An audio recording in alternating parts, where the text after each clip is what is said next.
Pues no sabemos, Alba, si Zelensky enloqueció o cuál fue la razón por la que cruzó esta línea tan peligrosa hoy en un acto que pues está desafiando cualquier lógica. Ucrania ha lanzado una andanada de misiles contra un centro comercial en Donetsk en plena luz del día, cuando las familias y los niños se encontraban dentro del centro comercial haciendo compras.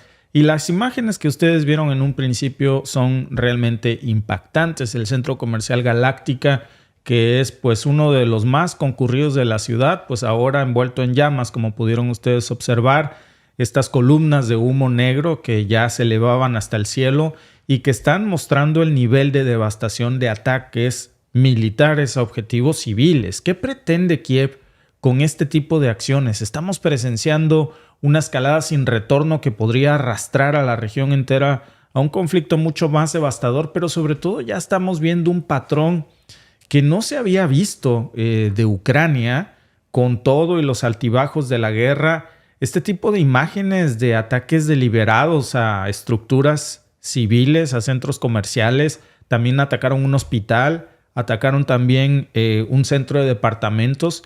No fue un accidente, no son hechos aislados, fueron ataques deliberados a la población civil del Donetsk y ya parece que es una estrategia que nos muestra que Zelensky perdió la cordura, parece que está dispuesto a llevar la guerra a todos los rincones del Donetsk, sin importar pues el costo humano. Ya tal vez aprendió que no puede atacar de frente a las tropas rusas, pero sí puede atacar por sorpresa zonas civiles, explotar centros comerciales, hospitales. Pero esto ya suena más a actos terroristas. El distrito de Petrovsky, donde se ubica este centro comercial que fue bombardeado por Ucrania, que es el que de pronto estamos repitiendo más porque son las imágenes más grandes, más asombrosas, pero no fue el único. Repito, también fueron hospitales y departamentos de viviendas que fueron el blanco de al menos 11 lanzamientos de misiles ucranianos. Según ya las autoridades locales están confirmando esto, no solamente el Galáctica ha sido afectado, sino también un hospital que ha sufrido daños y que se reportan al menos 11 heridos, entre ellos un adolescente. Hasta ahora en las cifras no sabemos si hay muertos. Vamos a esperar en las próximas horas a ver qué información se confirma, pero tampoco sabemos qué clase de estrategia militar es esta, qué está detrás de esta nueva escalada de Zelensky. ¿Cómo puede justificar el ataque a hospitales, a centros comerciales, a departamentos? Es algo que ya parece desesperado para intentar forzar una respuesta pues más brutal que solo escalaría el conflicto de una forma incontrolable. Y en este escenario, pues la pregunta que ahora todos nos estamos haciendo es hasta dónde está dispuesto a llegar Zelensky. Porque este tipo de ataques no solamente están alimentando un ciclo perpetuo de violencia, sino que va a traer consecuencias catastróficas para Ucrania. Y es muy importante recordar que cada misil lanzado pues no solamente destruye ese centro comercial que estamos viendo en imágenes, sino que también está pues rompiendo familias, negocios, desgarrando comunidades, deja cicatrices ahí que tardan en sanar. No es un frente de guerra porque ahí no había tanques militares. Las imágenes que han circulado ya en Telegram pues no dejan lugar a dudas de que este fue un objetivo militar legítimo para Zelensky, pero ilegítimo para el resto del mundo porque se trató de un ataque directo contra civiles que está aparentemente destinado a sembrar el terror, a desestabilizar todavía más un área que ya de por sí sufría los estragos de la guerra. ¿Y quién gana realmente con esto? ¿Será que lo que quiere realmente aquí Ucrania es desviar la atención del frente para proteger zonas civiles rusas o poblaciones rusoparlantes y evitar generar distractores así del frente de batalla, atacando civiles, hospitales, centros comerciales, para que Rusia se dedique más a proteger a su población civil de estos ataques terroristas? Porque parece que eso es lo que estamos viendo aquí ahora con esta estrategia. De otra forma es muy difícil tratar de explicar qué puede haber detrás de esto, porque toda la superficie del centro comercial, hablamos de 10,000 metros cuadrados, como ustedes lo pueden ver en imágenes, es un centro comercial grande y todo quedó envuelto en llamas. Es decir, no fue un accidente, no golpeó en una esquina. Y no solamente es la escalada de esta destrucción lo que ya es alarmante, sino el hecho de que este tipo de ataques ya se conviertan en la nueva norma de Zelensky al parecer, porque ahora también tendríamos que preguntarnos por qué escoge precisamente el Donetsk. Y es muy importante, yo creo, echar una repasada a lo que ha pasado aquí, porque hay que echarle un ojo a la historia de esta región, que es un lugar que ha estado en el centro de las disputas entre Rusia y Ucrania durante mucho tiempo. El Donetsk está en el este de Ucrania, pero tiene una conexión muy fuerte con Rusia. Hay una población rusoparlante muy grande y es como si la ciudad estuviera siempre más inclinada a pertenecer a Rusia que a Kiev. Y esto no es algo nuevo, viene desde hace muchas décadas. Ucrania, por supuesto, quiere mantener el control del Donetsk, pero con estas acciones uno se pregunta ¿cómo pretende Ucrania cohesionar al Donetsk a su región o asegurar la presencia del Donetsk cuando los bombardea? Y no hay duda de que este ataque vino de Ucrania. Y curiosamente los medios occidentales están básicamente ocultando esta información. En un momento les voy a mostrar algunas notas. Y si ustedes revisan hasta hace unos momentos la información que circulaba sobre el Donetsk, están tratando de ocultarlo. Después de que la Unión Soviética, y hay que recordar esto, se vino abajo, el Donetsk comenzó a ser un centro de atención porque desde el 2014 había explotado este conflicto. Donetsk se había declarado como parte de la República Popular del Donetsk. Ya habíamos platicado de eso en alguna ocasión. Y después de que se autoproclamaron independientes, claro, con el respaldo de Rusia, pues nadie más reconoció esa independencia, no Ucrania. Pero después de que el Donetsk se declara independiente, pues miles de rusoparlantes empezaron a coquetear con la idea de ser parte de Rusia. Y para los rusos, Donetsk es una especie de bastión de su lucha para proteger a la población rusoparlante en Ucrania, porque muchos ucranianos, al ver los que hablan ruso, que no quieren ser parte de Ucrania, pues lo sienten como enemigos, no como una zona neutral, sino como un territorio enemigo que ellos necesitan recuperar, dicen, para mantener su integridad. Pero la cuestión es la hipocresía, el doble discurso, porque mientras se habla, por ejemplo, de Taiwán y Estados Unidos reconoce la política de una sola China, pero insiste en que Taiwán, si China quiere recuperar Taiwán, lo tiene que hacer por la vía pacífica, pero en el caso de Ucrania se quedan callados cuando vemos este tipo de imágenes tan desastrosas en donde se lanzan misiles a zonas comerciales de una población que dicen querer recuperar. Y por eso ya el Donetsk se está convirtiendo nuevamente en el epicentro de una guerra de terrorismo ucraniano, porque no se le puede llamar de otra forma a las imágenes que estamos viendo. Y miren, Donetsk no siempre de hecho fue así, porque estuvo fundada en el 69 por un empresario galés. Estaba yo leyendo esta información en la mañana y me pareció muy interesante. Se llamaba John Hughes y la convirtió en un centro industrial. Después de la era soviética, pues Donetsk comenzó a crecer muchísimo. Se convirtió en un centro industrial, especialmente en lo que tenía que ver con producción de carbón, y muchos trabajadores rusos comenzaron a llegar al Donetsk para desarrollar la ciudad. Y así fue como se fue rusificando poco a poco, pero también se fue convirtiendo en un bastión de la economía. Entonces, con el tiempo, Donetsk empezó a parecerse más a Rusia que Ucrania, claro, por la concentración de rusoparlantes, pero era por motivos laborales en esos años. Hoy en día se estima que alrededor del 38% de la población del Donetsk es rusoparlante. Y esto siempre ha sido un punto de fricción con Ucrania, porque los rusoparlantes en Donetsk han mantenido siempre una conexión muy fuerte con Rusia, no solamente culturalmente, lingüísticamente, por supuesto. Y esto ha alimentado un sentimiento de pertenencia de ellos con Rusia que no encaja en la identidad nacional ucraniana, y es fácil entender por qué. ¿Cómo podrían sentirse identificados con un país que hoy les manda misilazos en centros comerciales? Me parece que no es la mejor estrategia la que hoy está mostrando Zelensky, ni su mejor cara. Y en ese momento ya de por sí había un conflicto, pero cuando se viene el problema del 2014, pues todavía hay este cambio político más grande con la famosa revolución del Maidán, y ese cambio provoca la salida de Víktor Yanukovych, que era un presidente ucraniano prorruso, y eso fue como echarle gasolina al fuego en el Donetsk.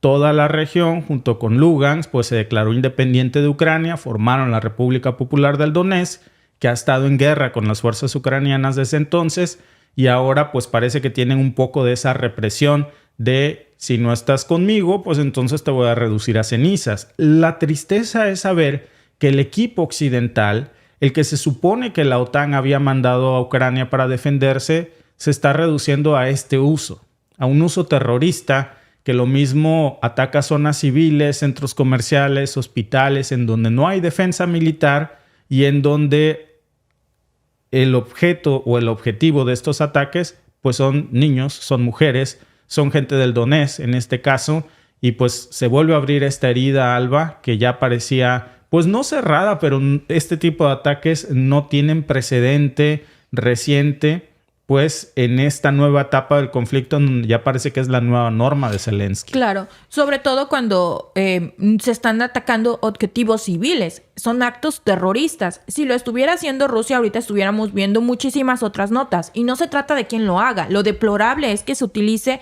todo este armamento contra la población civil para crear terror.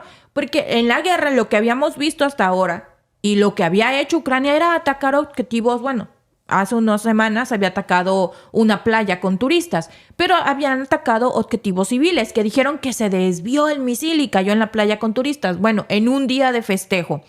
También ya habíamos visto que en un desfile de la conmemoración de los 10 años de la anexión de Donetsk a Rusia, estaban festejando y Ucrania les mandó misilazos. Ya es como que la norma.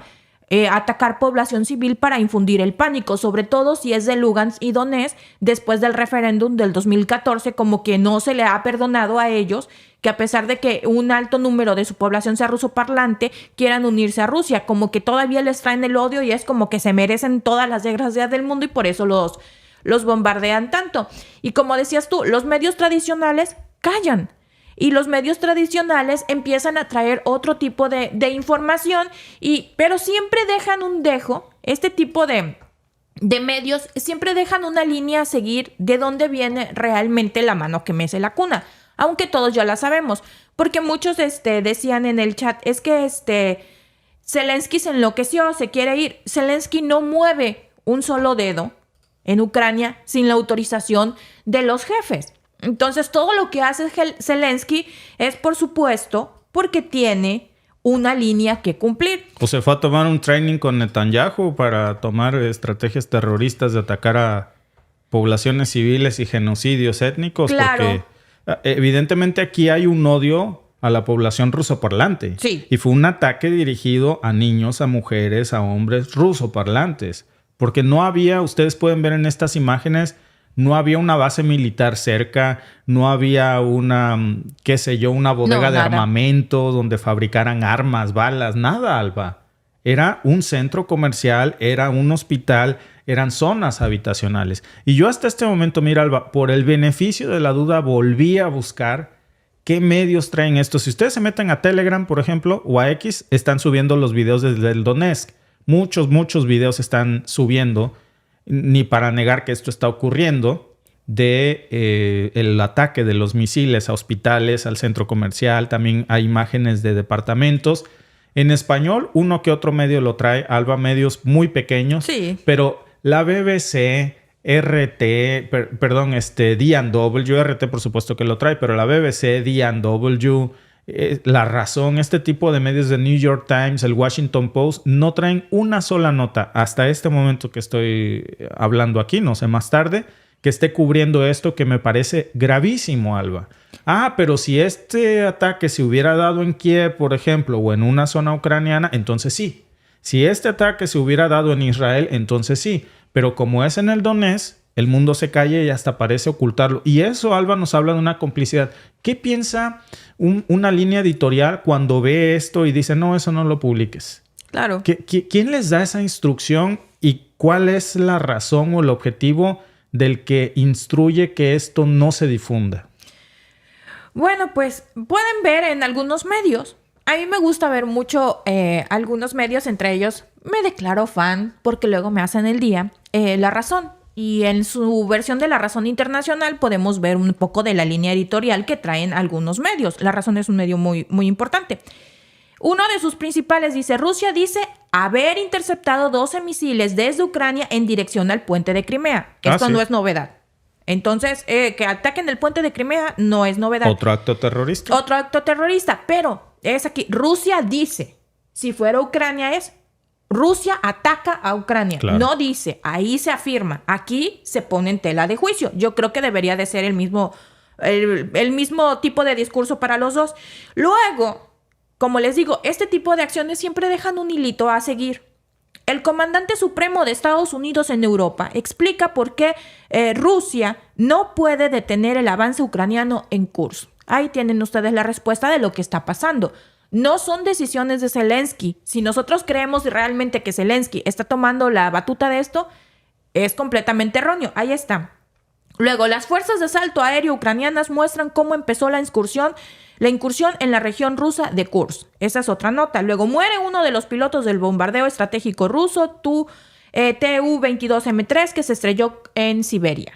Y luego nos vamos bajando y aparece Latinoamérica en el mapa porque hay que mover las aguas. Ya saben, ayer veíamos cómo el Wall Street Journal sacaba un reportaje en el que dice que Zelensky en una noche de copas, en una noche loca, con sus amigos decidió volar el Nord Stream. Y hoy vemos que Biden no apoya unas nuevas elecciones en Venezuela como piden Brasil y Colombia, porque no le conviene. En este momento, en el timing político, no le conviene que en Venezuela los venezolanos decidieran hacer unas segundas elecciones. Biden dice que no, y el Pero patrón no ya dijo ves que no. Una sola referencia, ¿no la ves? De este terrible acto terrorista en el Donetsk. Ni siquiera por asomo, por accidente, ponen ahí, Rusia dice haber interceptado 12 misiles que iban a Crimea, pero lo del Donetsk, ¿por qué no dicen? Ni siquiera Rusia dice y muestran las imágenes de lo que pasó, porque no hay manera de defender esto, es vergonzoso. Ellos en este momento están mostrando imágenes de la invasión o de la incursión, ellos le están llamando de la incursión en Kursk. Entonces, esa es la parte que están moviendo de la información. Como también notas de cómo entraron, cómo se descuidó Rusia y que no sé qué. Eso es lo que están moviendo. Lo del Donetsk lo están tapando. Entonces dicen, Rusia dice que se iba a atacar el puente de Crimea. Pues ya lo han atacado un montón de veces. O sea, pero mueven toda la información y vemos, como les decía, un dejo del hilo que realmente la mano que está moviendo la cuna. ¿Qué hace un alto mando estadounidense en Europa dando el parte y mostrando y explicando cómo se llevaron a cabo todas estas maniobras? Porque ellos las hicieron, sino cómo saben a detalle cómo pasaron las cosas. Obviamente, fue su inteligencia, no fue inteligencia ucraniana. Fueron ucranianos, sí, los que incursionaron porque pues alguien tiene que poner los muertos y eso fue lo que firmó Zelensky. El poner los cadáveres y la Unión Europea y la OTAN y Estados Unidos poner el financiamiento. Lo dijo Stoltenberg, no es un gran negocio para la OTAN, ningún soldado ha muerto. Y entonces es lo que estamos viendo. Ninguno de la OTAN, ¿verdad? Exacto, por supuesto, ninguno de la OTAN. Y yo lo dije en su momento. Es una falta de respeto por los cientos de miles de soldados que están peleando y que están perdiendo la vida. Es una falta de respeto para todas esas familias. Y nos van a traer bien distraídos con el tema de Kursk, que a ver, no es que Kursk no sea importante, pero lo van a usar como un distractor mientras cometen este tipo de actos terroristas. Tal vez si los planes le hubieran salido bien. Por cierto, no estaría mal ver exactamente, ahora que el comandante supremo de Estados Unidos en Europa explica por qué Rusia no puede tener el avance ucraniano en Kursk, qué exactamente hay en su agenda, qué tipo de reuniones tiene, cómo sale este tema hoy. Pero más allá de esto, no es que Kursk no sea importante, pero si las cosas les hubieran salido bien hoy, estaríamos hablando no solamente de este atentado terrorista en Donetsk, sino también de que el puente de Crimea voló en 1000 pedazos. Sí. Alba, ¿y si Rusia se molesta y contesta igual pero a mayor escala? ¿Qué pasaría si manotea la mesa y lanza una andanada, por ejemplo, de Iskanders o de misiles hipersónicos hacia Kiev y acaba con... ¿Qué pasaría? Imagínate qué delicado es esto. Si Rusia hace una escalada como la hizo Israel contra Palestina, contra la Franja de Gaza, ¿cuáles serían las notas? Y ni deseamos que algo así ocurra, pero solamente para poner en el escenario la perspectiva de las provocaciones, como que no se está midiendo una respuesta, o más bien se está buscando esa respuesta por alguna razón, yo no lo sé, pero esto simplemente no tiene pies ni cabeza. Amigos, por cierto, muchas gracias a las personas que están participando en nuestra encuesta de YouTube. Recuerden que si cuando ven este video la encuesta está cerrada, siempre pueden poner en el chat cuál es su opinión, cuál es el objetivo de Ucrania al atacar zonas civiles. ¿Qué buscan con esto? ¿Generar terror, escalar el conflicto o propaganda antirrusa? Las personas que nos están viendo, el 61% cree que es una estrategia destinada a generar terror, el 28% una escalada del conflicto y el 11% que es propaganda antirrusa. Curioso que todo esto, mientras estamos hablando de esto, esté siendo ocultado por los medios tradicionales de comunicación. Échenle un ojo en estos momentos, no sé, más tarde. Pues tal vez no lo puedan ocultar, pero ahorita no te van ves... a manipular. No ves ni por ahí hasta bajito ni en chiquito, nada. Están ocultándolo por completo, Alba. Están haciendo lo mismo que están haciendo con la Franja de Gaza. Sí. Lo que les incomoda lo ocultan y lo que les conviene para su retórica y para su discurso lo exhiben de más. Lamentablemente.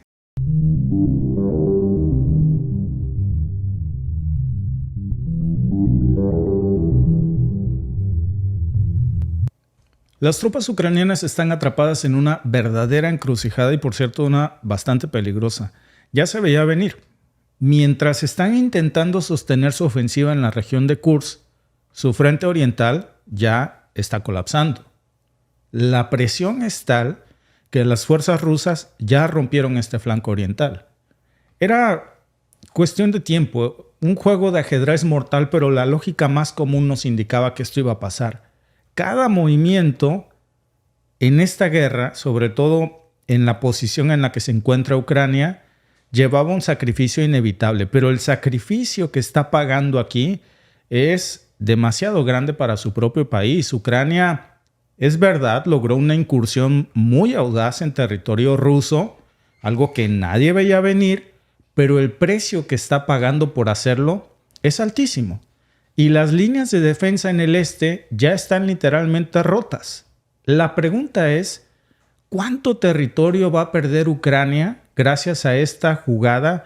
Y si valió la pena haber puesto en la mesa su última carta de una forma estridente, mediáticamente hablando, pero si lo vemos en la práctica, el costo territorial es inmenso. Fue un movimiento que parece que más bien fue un preludio de una catástrofe mucho mayor. Más allá de lo que nos quiera vender la propaganda, que de verdad que es propaganda occidental, hay una realidad. Y es que las tropas ucranianas están divididas, por supuesto, entre el flanco de Kursk y el flanco oriental. Muchos recursos que eran del flanco oriental se los quitaron y se los llevaron a Kursk. Y esto pues ya debilitó totalmente esto. Rusia lo sabe. Y ha aprovechado ese avance en Donetsk que se vuelve cada vez más difícil. Hoy en la mañana, en un acto desesperado, veíamos cómo Zelensky bombardeaba un centro comercial, un hospital, áreas, zonas habitacionales precisamente de Donetsk en un acto desesperado para lograr el repliegue del flanco de guerra en donde están siendo devastados. Y miren, porque después nos dicen que es una opinión que puede parecer sesgada o que puede parecer prorrusa. Pero ¿saben dónde pueden ustedes confirmar esta información? Como siempre, les compartimos nuestra fuente, pero esta es un artículo demasiado interesante. Es muchísima información que hoy está sacando el Wall Street Journal, un diario estadounidense, occidental, que está mostrando esta realidad de cómo la invasión ucraniana en Kursk, el movimiento ucraniano que hizo en Kursk, pues ya está poniendo en problemas a su flanco oriental. Y aquí nos da literalmente santo y seña el Wall Street Journal de por qué esta fue una terrible, terrible jugada y el costo tan alto que está pagando ahora Ucrania porque sus defensas están literalmente colapsando. Esa es la realidad de los que están ahí en este flanco.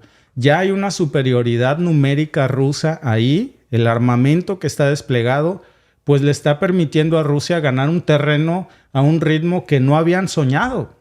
En los primeros días de este conflicto había sido muy difícil poder ganar cada kilómetro de terreno, pero ahora prácticamente están solos.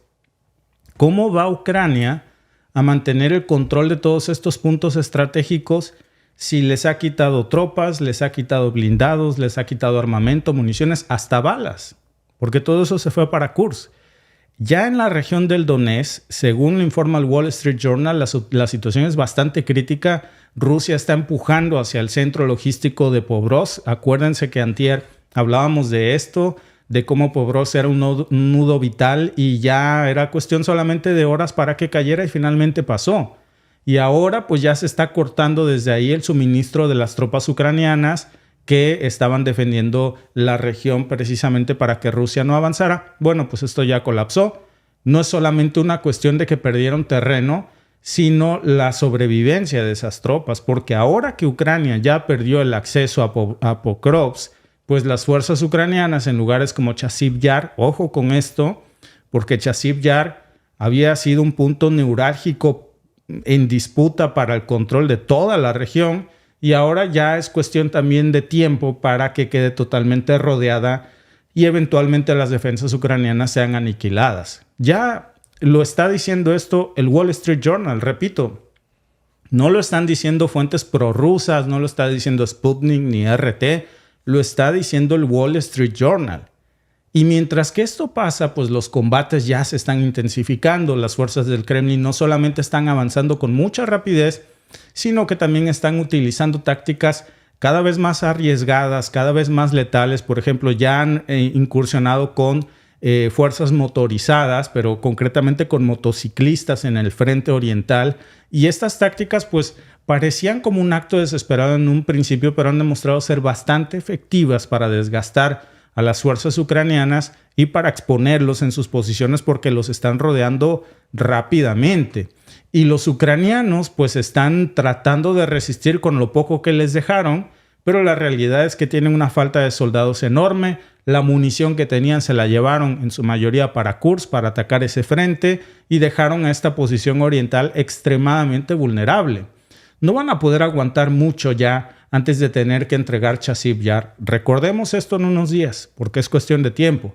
Y las cosas no van a mejorar ahora con lo que está pasando en Kursk, porque Kursk fue el inicio de esta debacle.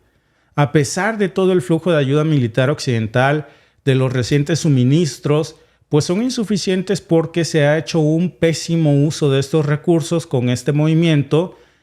Una proporción de disparos de artillería de 10-1, imagínense, se está reportando según este artículo del Wall Street Journal. En muchas partes del flanco oriental, Rusia está superando 10-1 en artillería a Ucrania. Pues una cuestión ya brutal porque los ucranianos pues están viendo extremadamente obligados a hacer uso de hasta el último recurso, huir, entregarse, abandonar los frentes, porque pues incluso aun cuando logren localizar dónde están las fuerzas rusas, ¿qué hacen? ¿Qué hacen si no tienen la capacidad de neutralizarlas? No tienen con qué dispararles, no tienen cómo atacar, porque lo que tenían se lo llevaron a Kursk. Y por si fuera poco, los drones que habían sido una de las herramientas más efectivas de Ucrania en esta guerra, pues parece que ya están siendo neutralizados por los bloqueadores electrónicos rusos que se han desplegado en la zona y ya esto está reduciendo significativamente su efectividad. Ya no es una sorpresa. Sin la capacidad que tiene ahora de identificar y atacar objetivos de manera precisa, pues ya lo que vemos es cómo las fuerzas ucranianas están perdiendo una de las pocas ventajas que tenían apenas hace unas semanas. Y esta es la realidad en el terreno, que es muy dura, que las líneas de frente pues están estiradas, que los soldados están agotados, que las bajas son reemplazadas lentamente porque no tienen cómo, porque se las llevaron a Kursk. Muchos soldados, por ejemplo, como el comandante de un batallón de Krasnodar, que está reportando también aquí el Wall Street Journal, me pareció muy importante esta información, porque ahí da una descripción de cómo el mismo comandante ucraniano le dice al Wall Street Journal cómo hay una escasez de personal que lo está llevando a una situación donde cocineros, incluso los mismos cocineros y los mecánicos que no tienen preparación militar, los están enviando al frente ahora a ocupar posiciones en las trincheras ucranianas porque no hay soldados ya, ninguno, ni reservas. Entonces, la situación para ellos es tan desesperada que algunos soldados ya han pasado meses en una misma trinchera sin la posibilidad de ser rotados y ahora, cuando por fin están recibiendo esta rotación, porque fueron desplazados a otras zonas, pues lo hacen con gente que ni siquiera tienen un entrenamiento militar.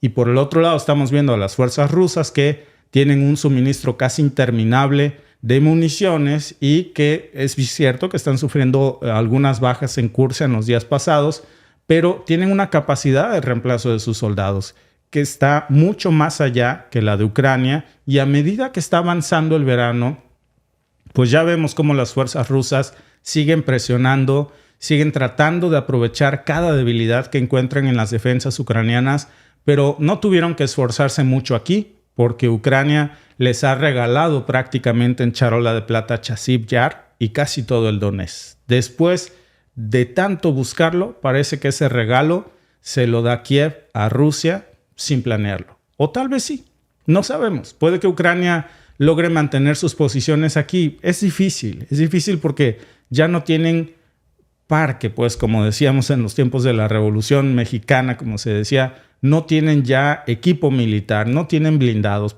Ese es el costo verdadero de Kursk. Ese es el costo que reporta hoy el Wall Street Journal, no los propios, por supuesto, Rusia lo dijo desde la semana pasada. Claro que están teniendo muchas desventajas porque los tomaron por sorpresa en Kursk. Esto de alguna manera ha avergonzado a las tropas rusas porque no se esperaban esta incursión, pero indirectamente miren que les ha dado como un regalo en bandeja de plata una posición que Rusia había peleado durante meses y no había podido conseguir hasta este momento, que era Chasiv Yar. Y una vez que tengan esto, de ahí van a lanzar ataques selectivos al resto de las posiciones, y cada vez que este conflicto se vaya intensificando, pues ya vemos cómo la guerra pues no solamente está muy lejos de terminar, sino que cada día que pasa es una probabilidad de que la victoria para Ucrania pues sea más una ilusión ya después de lo que pasó en Kursk. Y también las pláticas de paz también parecen que ya son una ilusión que no existe más en la mesa, Alba. No. Entre más nos adentrábamos en este conflicto, más lejos parecen las pláticas de paz. Porque ahora sí, nosotros decíamos, ¿de qué manera? Porque si recuerdan, hace unas semanas, Zelensky había mandado a un alto funcionario de Ucrania a China para que le ayudara a mediar la paz supuestamente con Rusia. Y ahora vemos esta escalada. Dices, no estaban buscando la paz. Y luego vemos las declaraciones de varios medios occidentales, entre ellos La Razón, notas periodísticas en las que un alto mando del ejército estadounidense narra cómo se dio la incursión a Kursk. Dices, ahora todo tiene sentido. Probablemente Zelensky si quiera hacer la paz en este momento porque sabe la que se le viene. Se viene un debacle para él muy fuerte. También ayer hablábamos de la nota del Wall Street Journal en donde literalmente sacrifican a su peón. Le echan toda la culpa de volar el Nord Stream a Zelensky y a sus amigos.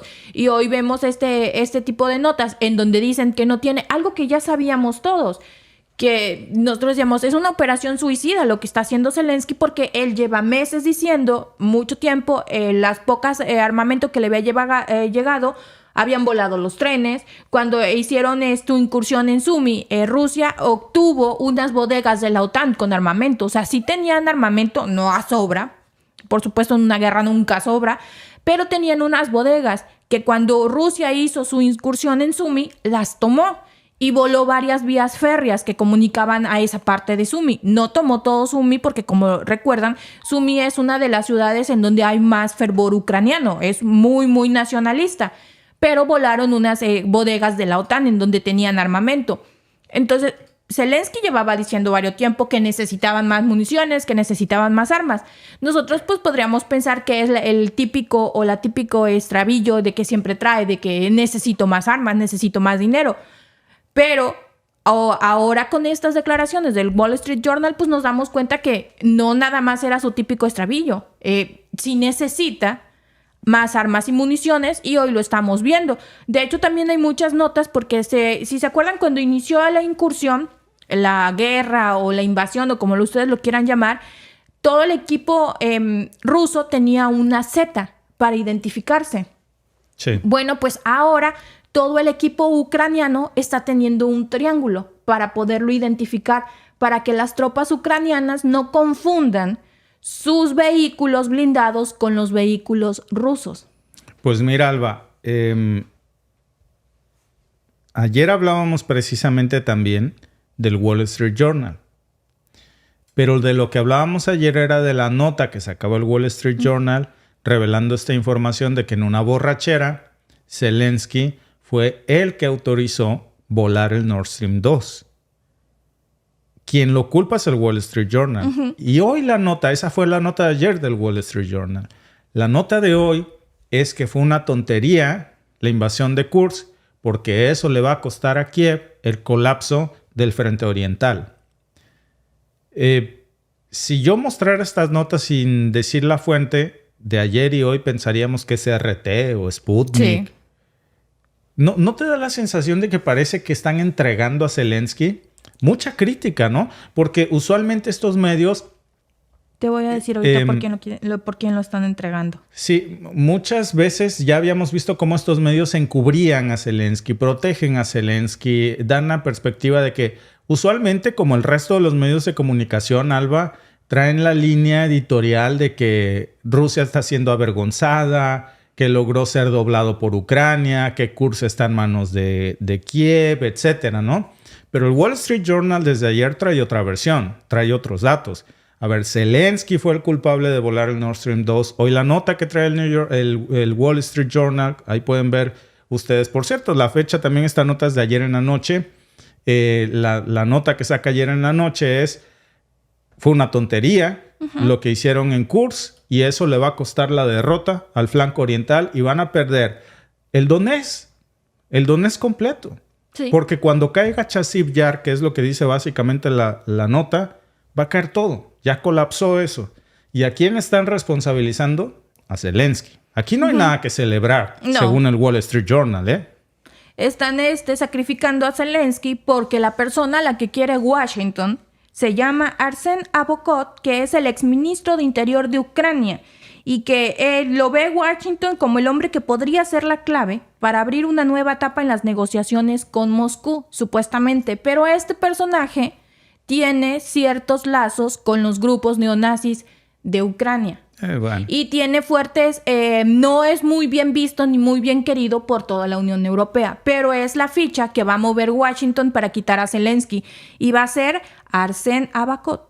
No es que le interese mucho a Washington. La Unión Europea, ¿no? O a la Unión Europea que sean neonazis, porque imagínate, le acaban de retirar la denominación de grupo extremista al batallón de Azov, pues que tenían una restricción para no recibir armamentos porque el mismo Congreso de los Estados Unidos había determinado que el batallón ucraniano de Azov era un grupo neonazi extremista y ahora le quitan ese veto para poder mandarles armas de la OTAN a un grupo que apenas hace unos años habían dicho que eran neonazis extremistas. No, pero hoy son héroes. Y entonces vemos ahora por qué empiezan a salir estas notas. Y no se asombren, van a ver que en próximos días le van a seguir dando más golpes al héroe de toda Europa, Zelensky, a través del Wall Street Journal, a través del Washington Post y a través de muchos medios occidentales. Le van a empezar a sacar los trapitos al sol porque ahora quieren al exministro de Interior de Ucrania. Es la nueva pieza que quiere poner Washington. Entonces,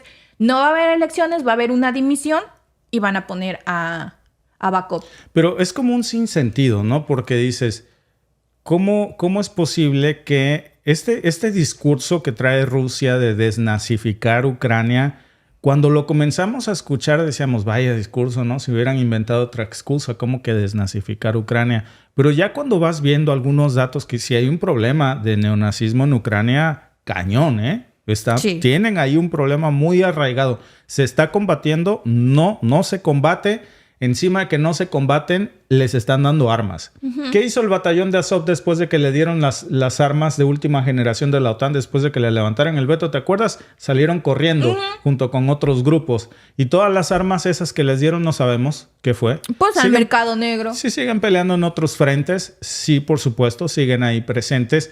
Pero por un lado, la OTAN está mandando armas a grupos neonazis como el batallón de Azov y ahí como que hacen que no ven este problema de neonazismo tan fuerte.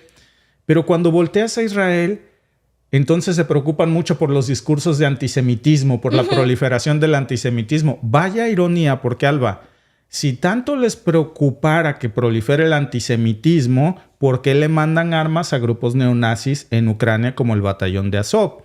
Y luego la confusión, ¿no?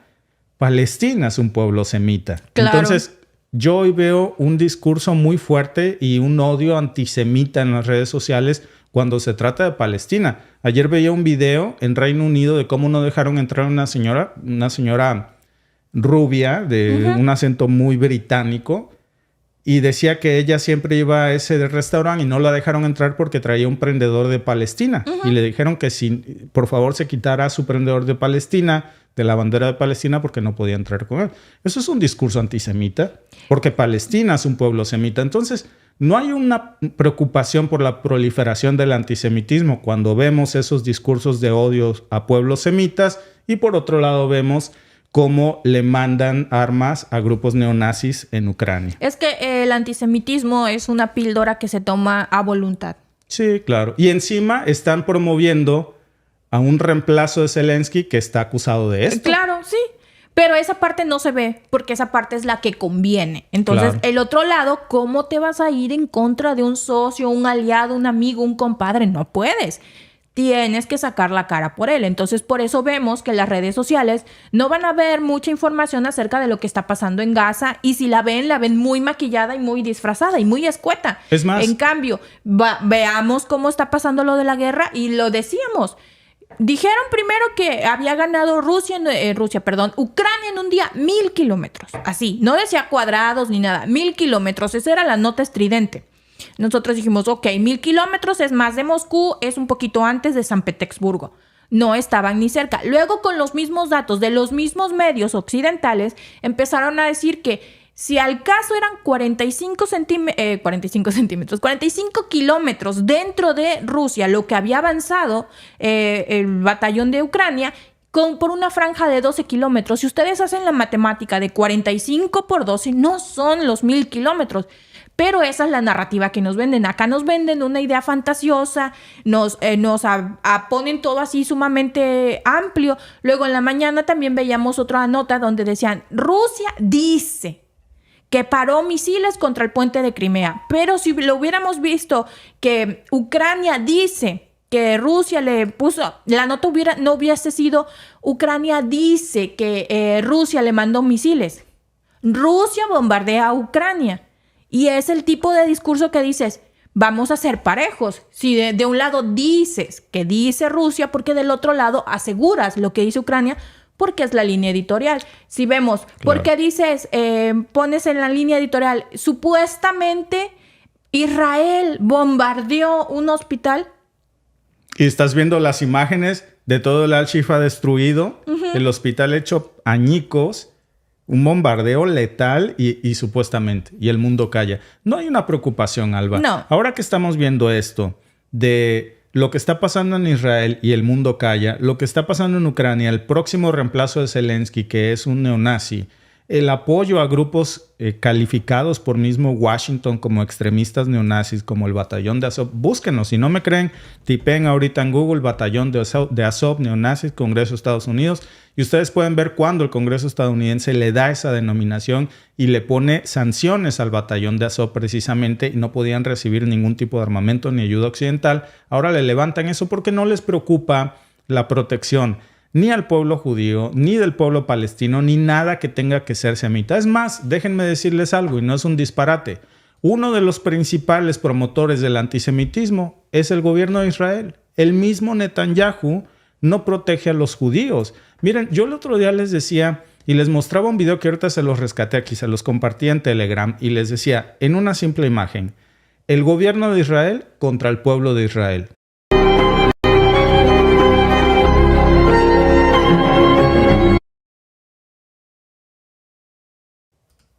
Bueno, por si el copyright de la música, se lo quité.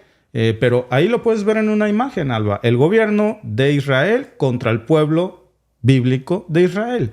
Porque los judíos ortodoxos no pueden empuñar armas, no pueden enlistarse en el ejército. Su religión se los prohíbe y los están obligando a ir a una guerra, a enlistarse en el ejército como reservistas en contra de sus creencias religiosas. Eso no es libertad de religión, eso no es respetar su ideología religiosa, Y eso no es respetar al pueblo judío. Eso es respetar políticas sionistas de personas que en su mayoría ni judíos son. Sí, ¿no? Tienen una creencia retorcida llamada sionismo que no tiene que ver con las creencias bíblicas del pueblo judío ortodoxo. Son dos cosas muy diferentes. Respeto a los que creen en el sionismo, yo los respeto, pero son cosas muy diferentes la creencia del sionismo con la creencia bíblica del judaísmo. Vayan, retrocedan este streaming, vean otra vez estas imágenes y vean cómo están siendo forzados los judíos a ser enlistados en el ejército porque no les interesa defender la ideología del pueblo judío, sino más bien lo que les interesa es la ideología de guerra, de los intereses de gas, de energía, del petróleo, que sigue la agenda de Netanyahu. ¿Cuál frente debería priorizar Ucrania en la guerra, por cierto? El frente oriental, que está colapsando, es decir, defender al Donetsk. ¿Debería Ucrania priorizar más bien Kursk y mantener la incursión? ¿O ninguno deberían reagruparse? Gracias a todos los que votaron en la encuesta. Si ya no les dio tiempo de votar, pueden dejarnos su voto en los comentarios. Y el 61% cree que deberían de reagruparse. El 28% cree que Ucrania debería de defender su flanco oriental, el Donetsk. Y el 11% mantener la incursión de Kursk. Pues muchas gracias a todos amigos por participar, no solo en nuestra encuesta, también en nuestro podcast y nos vemos en el siguiente. Hasta luego.